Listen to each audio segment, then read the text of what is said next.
साथियों, स्वागत है आप सभी का आरबीएससी हिंदी ज्ञान के इस भाग में। इससे पूर्व के वीडियो में हमने कवियों के नाम कंठस्थ कर लिए थे और बहुत ही आसान तरीके से कवियों के नाम याद किए गए थे, जिनमें हरिवंश राय बच्चन, आलोक धनवा, कुंवर नारायण, रघुवीर साय, गजानन माधव, मुक्ति बोस, शमशेर बहादुर सिंह, सूर्यकांत त्रिपाठी निराला, तुलसीदास, फिराक गोरखपुरी और उमाशंकर जोशी। यदि आपने इन कवियों के नाम आपको इसी क्रम में याद नहीं है तो इससे पूर्व का वीडियो जो डिस्क्रिप्शन में मैं आपको दे दूंगा उसे आप अवश्य देखिए, तभी आपके इस आगे के भाग में कुछ आसानी आपको प्राप्त होगी। देखिए, अब हम इन कवियों के जन्म वर्ष को याद करते हैं और बहुत ही रोचक और आसान तरीके से इसे याद करें।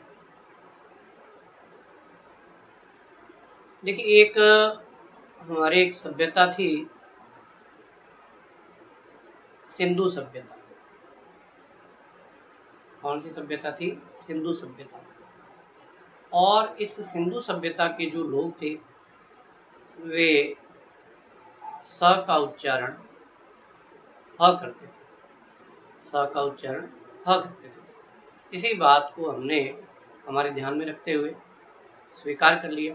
और देखिए, स से हमने अर्थ लिया, स से हमने अर्थ लिया सात, स से हमने अर्थ लिया सात, और ह से हमने अर्थ लिया ह से आरंभ होने वाले कवि। देखिए, ह से आरंभ होने वाले कवि, अर्थात इनका जो जन्म वर्ष है वह क्या हुआ? 1907 ईस्वी। आसानी से याद रहेगा आपको। फिर बात करते हैं आलोक धनवा की। देखिए, आलोक का अर्थ होता है, आलोक का अर्थ होता है प्रकाश, और धनवा इसका अर्थ धन तो नहीं होता, पर हमने इसका अर्थ धन ले लिया, धन स्वीकार किया हमने इसका। तो प्रकाश और धन ऐसा हमने स्वीकार किया। देखिए, एक वर्ष था, वर्ष 1947 का समय, और इस वर्ष 1947 के समय से जो पूर्व का समय था वह ब्रिटिश सत्ता के हाथ में था। तो ब्रिटिश सत्ता ने हमें अपना गुलाम बना रखा था। इसी कारण हमारा जीवन प्रकाश में न होकर किसमें था? अंधकार में था। हमारा जीवन प्रकाश में न होकर अंधकार में व्यतीत हो रहा था।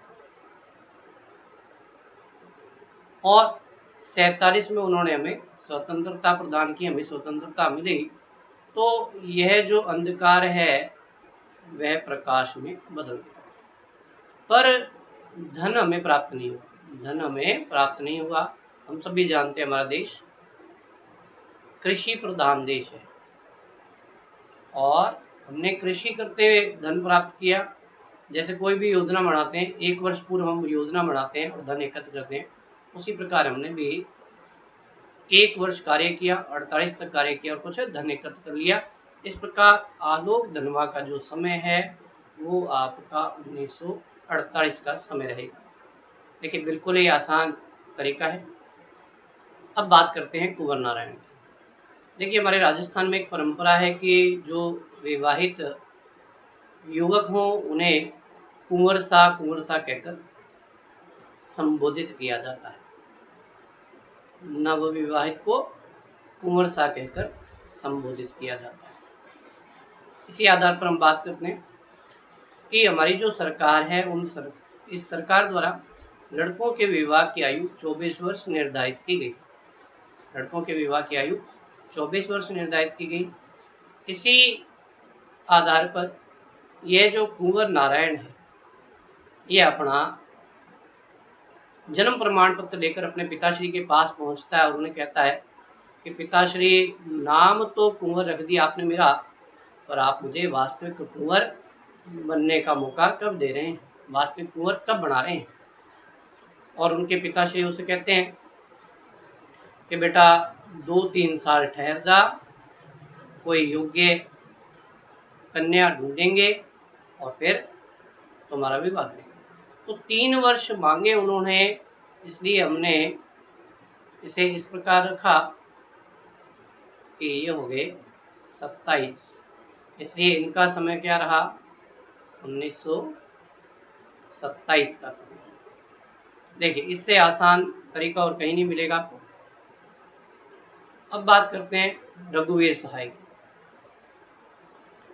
देखिए हमारे हिंदी के साहित्य में जो वीर हैं, 2 वीर आए। कितने वीर आए? 2 वीर आए। एक वीर तो आया 26 में, एक वीर आया 29 में। एक वीर आया 26 में, एक वीर आया 29 में। और हमारा जो देश है उसमें धर्म को पहले महत्व दिया जाता है, बाकी सबको बाद में। इस आधार पर एक हमारा रचनाकार है धर्मवीर भारती। तो धर्मवीर तो आए 26 में, और 29 में कौन आया?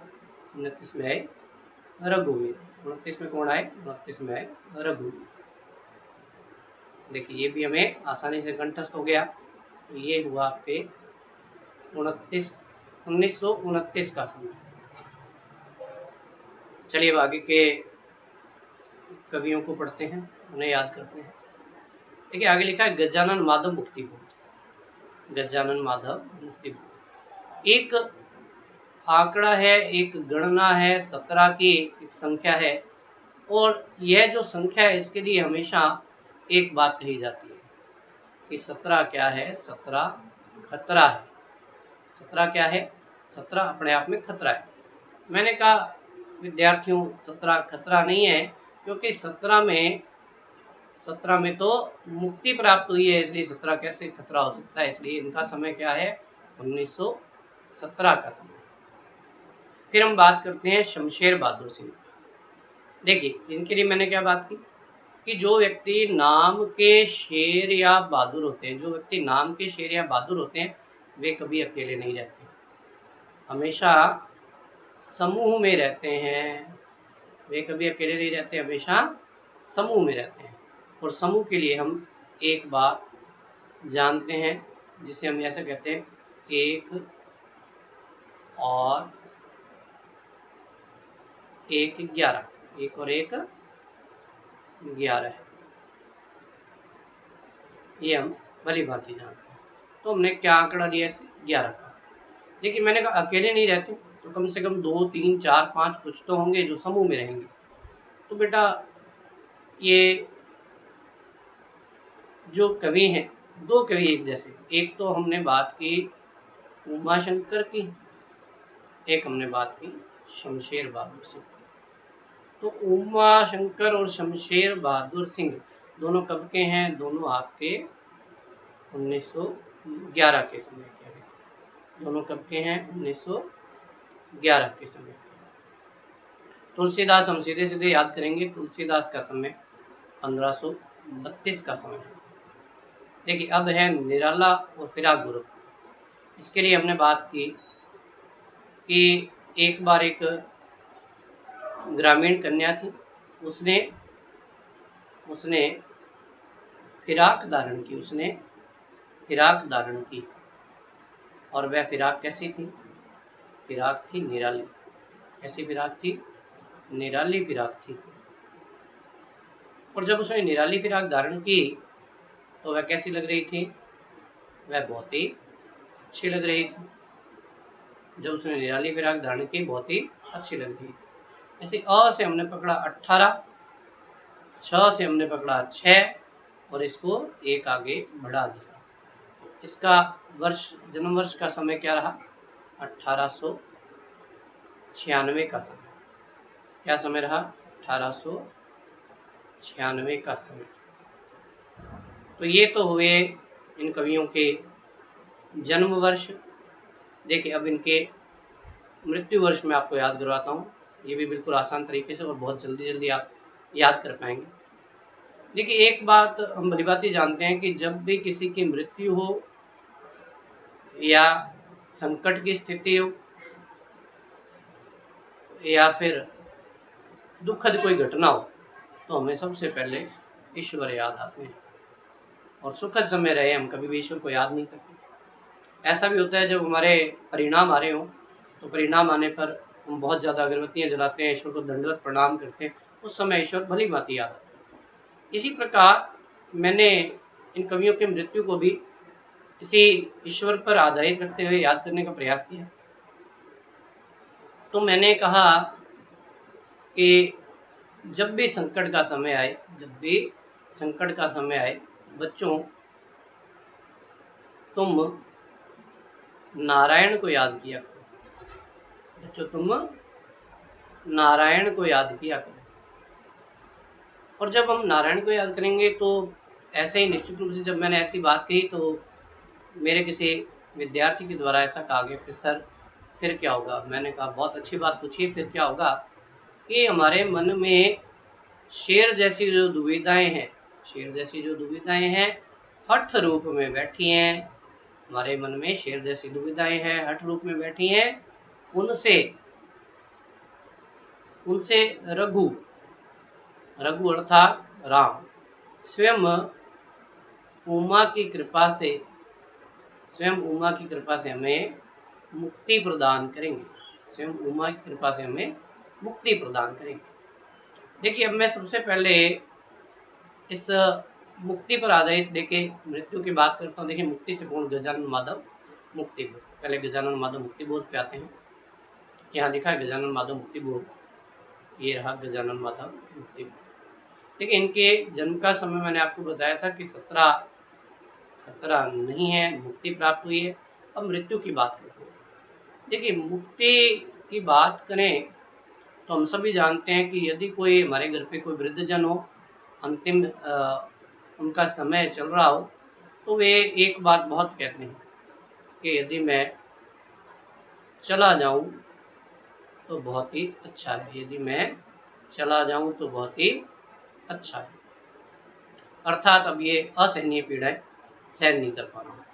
तो चले जाने से हमने अर्थ लिया 40 का, 6 से हमने अर्थ लिया 6 का, और पूर्ण समय कितना हो गया 46। अर्थात 1917 में जब आप 46 वर्ष जोड़कर लिखेंगे तो वही इनकी मृत्यु का समय होगा। जोड़कर आप आसानी से लिख सकते हैं। उसके बाद देखिए हमने ऊपर लिखा है, उसके बाद करते हैं उमा की बात करते हैं। उमा से उमाशंकर जोशी, पहले उमाशंकर जोशी पे आते हैं, फिर उनकी बात करेंगे। देखिए यहाँ लिखा है हमने उमाशंकर जोशी। देखिए ये हमने शब्द लिखा उमा, कि जब भी किसी के कोई चोट लग जाती है उसके मुख से पहले यह ध्वनि निकलती है उमा। केवल माता को याद किया जाता है, पिता को अथवा अन्य किसी को याद नहीं किया जाता है। इसी प्रकार एक बालक था जिसके चोट लग गई थी।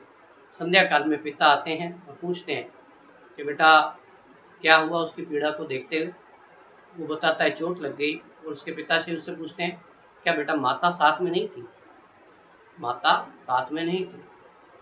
और पुत्र या पुत्री कहते हैं नहीं माता साथ में नहीं थी। पिताश्री उस बात की ओर ध्यान नहीं दे पाते, पुनः पूछते हैं क्या माता साथ में नहीं थी, और बच्चा क्रोधित होकर बोलता है कि नहीं माता साथ में नहीं थी।